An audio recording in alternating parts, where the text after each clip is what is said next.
Hello guys, it is TechZace and today we are going to talk about 10 PC tricks and hacks you didn't know about gaming. Starting off number 10.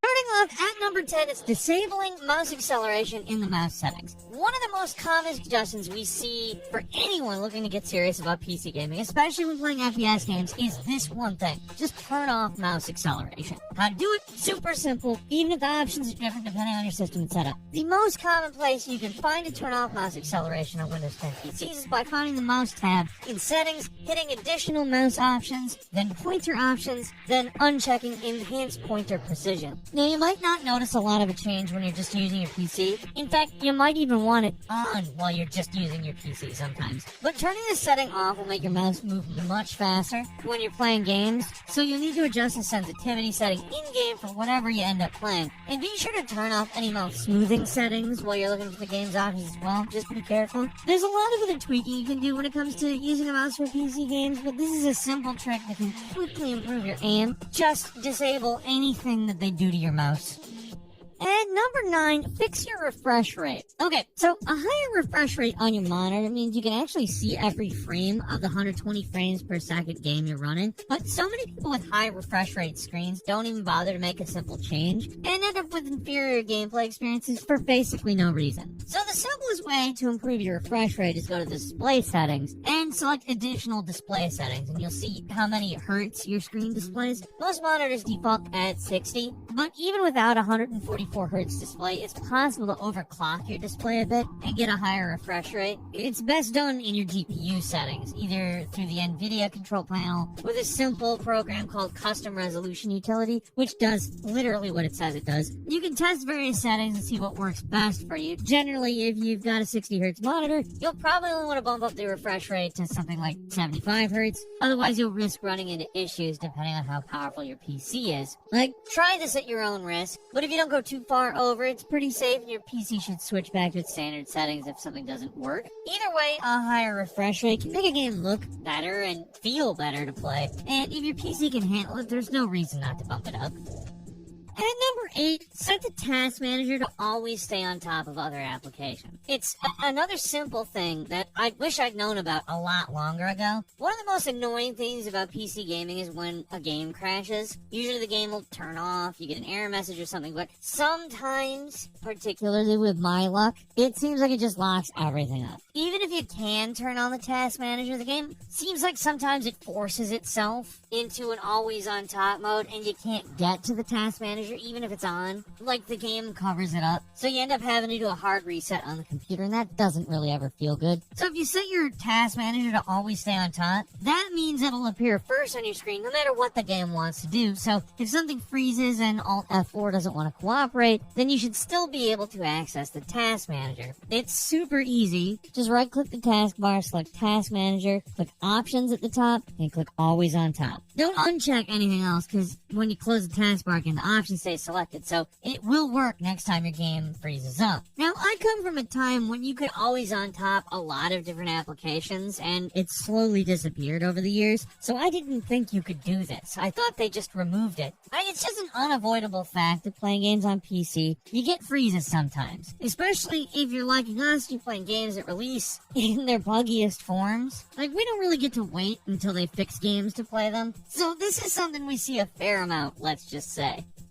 At number 7, turn off Windows Game Mode. Everyone always seems to go back and forth on game mode. It's a feature Microsoft turned on automatically as of 2019. But these days, the common consensus is that it's not really worth the effort. It causes stuttering and slowdown in a lot of cases, rather than improving performance. So, anyways, has been shown to improve performance in some games. I think all around these improvements don't seem enough to warrant keeping it on, though. Of course, you have the final say. Some people think that it does improve on lower spec PCs, and that's worth, experimenting with, so maybe you'd rather have it on. But from our research online, the benefits don't really outweigh the negatives. So our suggestion is turning it off, especially if you're having some kind of an issue. It's super easy to do. Just type in game mode in your search bar, switch setting from on to off. Simple as that. And while you're here, you might as well turn off the Xbox game bar as well, because that's been known to cause issues with certain games as well. Really, any kind of overlay you get with PC games seems to cause more problems than it performance solves. So any of them, the Steam overlay, the Nvidia one, just turn them all off. Unless you use them and have a reason to use them, because you might be surprised just how much turning this off can improve the experience on certain games. Again, not for everyone. Certain people have certain preferences, and certain systems don't respond the same way. Still, give it a shot. At number 6, run games in full screen to improve performance. Because of how common multi-monitor setups are these days, a lot of games default to windowed full screen rather than full-blown full screen mode when you play them on PC. They sound similar, but which one you're set on can actually have a big difference on performance. The reason that's the case is because on full screen, it automatically puts the system priority on the game, whereas if it's full screen borderless, you're basically allowing the PC to run every other program in the background process at the same level as before. So if you've got a bunch of tabs left open, it'll cause a pretty noticeable hit to performance depending on your system. Of course, if you're playing a low resource game, it doesn't really matter. But if you're trying to max out your PC with a 4K game that can melt a top of the line graphics card, any performance improvements you can get, they're gonna help. So sometimes all you have to do is switch to full screen rather than borderless full screen. You'll notice some improvements in your games. It won't fix stuttering issues and some screen tearing a lot of the time, but it can also greatly improve input lag. Sometimes you have to set your desktop resolution to whatever resolution you want in-game for it to properly work, but in general, locked full screen is just better for performance. At number 5 is Vsync versus frame capping. While we're talking screens, another important thing you can adjust is Vsync settings versus locked frame caps. Sometimes this can actually make a pretty big difference. So they both basically serve the same function for creating a more smooth gameplay experience, but depending on which one you have turned on, it can make a big difference in how your game looks and feels to play. Basically, just if you're using a weaker PC and aren't playing competitively, then Vsync can become useful to eliminate unsightly screen tearing and some certain stuttering events as well. How this works is that it forces the frames rendered to synchronize with your monitor's refresh rate. Because a game's frames per second may not be exactly the same as a PC's refresh rate, forcing it can introduce input lag, and depending on the game, sometimes that's something you can deal with, and sometimes it makes a game almost unplayable. The annoying thing is that it really depends on the game and how it implements Vsync, so you just have to test that out game by game. If you got a strong enough PC, simply capping the frame rate to your computer's refresh rate can actually be superior to using Vsync. Doesn't always fix frame tearing the way Vsync would, but it's way better in terms of input lag, and it prevents usage spikes that can cause issues in a lot of games. So you got a monster PC and you don't really have to worry about either one of these things. You might not even care about what I'm saying here, but if you're the type of person who leaves Vsync on for every game you play, it might be worth testing and seeing if you're better served just capping the frame rate. You might notice your game's running and playing a lot better if you do that instead. At number 4, disable full screen optimization. Another default Windows setting that is actually kind of nebulous, but it's supposed to improve performance and make it easier to alt-tab out of games. In practice, though, it sometimes causes more problems than it fixes, which seems to be a common problem for these built-in Windows things. People have reported stuttering, slowdown, and input problems that get fixed when they just disable full-screen optimization. The most annoying thing about it is that unless you really want to go digging into the registries, you can really only disable this setting on a per-application basis. To do it, you need to right-click on the game or program, select Properties, go to Compatibility, and it's there that you can disable full-screen optimizations. Some people have said that disabling the Xbox game bar actually removes all of the effects of full-screen optimization, but that really just doesn't seem to be the case. And the only way to fix certain issues with games comes from disabling it via the method above. It just seems to be better in general to turn screen optimization off, and you may not notice it, but it causes more problems than it actually fixes a lot of the time. At number 3, disabling high DPI scaling. With the move to 4K resolutions, many games, even modern day ones, struggle to display it properly. There are a ton of issues out there with game sizes getting too big for the monitor, weird scaling issues, and almost all of them stem from this option, high DPI scaling. For most people, if you're going to have some scaling turned on a PC using 2K or 4K resolutions, text is usually just way too small under default settings. But for some reason, changing the scaling on your text can cause a lot of weird problems in older games, and some newer ones. I don't know why Windows gets so confused when you change your scaling options, but at least right now, it can still cause a ton of problems. And just to be clear, we're talking about any resolution PC where there's some scaling going on. You don't need a 4K monitor for this to be a problem, but it's definitely a problem you'll experience if you've got one. There are a few ways to fix this. The brute force method is to just right-click on your screen, select display, turn scaling back to default. Another option is to do the same thing you did at the previous point, right-click the game, go to compatibility settings, and press change high DPI settings. And from there, you can disable high DPI scaling, which will usually fix those issues on a per-game basis. Thankfully, they actually made it possible to change this for everything as well. In the program DPI setting, you just go to advanced scaling and turn off fixed scaling for apps. It might make certain things look a little blurry, but it fixes any weird screen issues you may experience. And when you're playing games, that's important.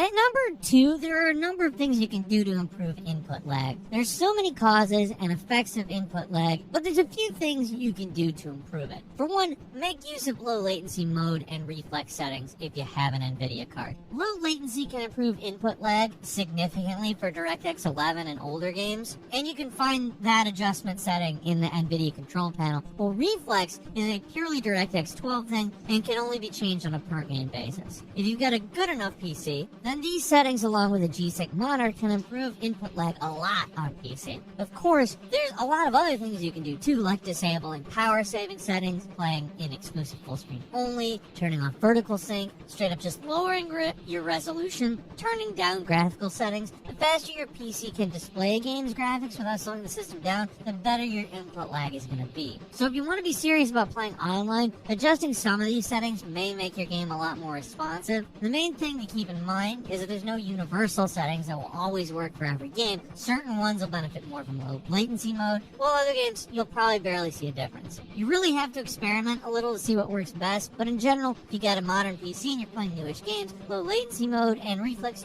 do make a noticeable difference. And finally, at number 1, don't waste your time with performance boosting software. While putting this list together, we found so many things that would recommend antivirus programs or performance boosters that would supposedly make your games run and play better, but it's all basically junk. You don't need it. From all the research we put into writing this, most third-party antivirus programs are simply unnecessary these days. You got Windows Defender, you got uBlock. Install that stuff, you're pretty much set. And while this stuff is unnecessary most of the time, any software that claims it'll improve your performance is a straight-up lie. It's all just bloatware, and it's doing a service your PC already does. So you don't need third-party programs to delete stuff off your computer, defrag a drive, or download drivers. It's all a waste. There are exceptions to this rule, obviously, but there's no golden bullet with PC gaming. And it'd be cool if there were options that would improve things for you 100% of the time. There really just aren't. Some things work, some things don't. But if it's a piece of software claiming to improve your PC performance across the board through voodoo magic or whatever, it's just blowing smoke up your butt. Any guide or tutorial telling you to download a program that will improve performance, don't bother with it. It's junk. Quick bonus for you, the ultimate hack is of course overclocking. When it comes to hacking, you can't do better than this. It involves pushing the power of your hardware components past the factory settings, but it's sometimes a little complicated and maybe even dangerous. We wouldn't feel comfortable explaining it in 10 minutes, let alone 1. Basically, if you're serious about pushing performance and aren't afraid to see some instability going on in your PC, this is the way to go. There are some extensive guides and videos on this topic online, so hunt those down if you're curious and think you can do this. But seriously, even if overclocking has gotten a lot easier and safer over the years, it's still possible to cause serious damage to PC components, so pursue it at your own risk. Do not go blaming us if your PC explodes. We warned you, it's possible. Keep that and go forward with care. That's all for today. Leave us a comment, let us know what you think. If you like this video, click the like. If you're not subscribed, now's a great time to do so. We upload brand new videos every day of the week. Best way to see them first is, of course, a subscription, so click subscribe. Don't forget to enable all notifications, and as always, thank you very much for watching this video. I'm Falcon. You can follow me on Twitter at FalconHero. We'll see you next time right here on Game Ranks.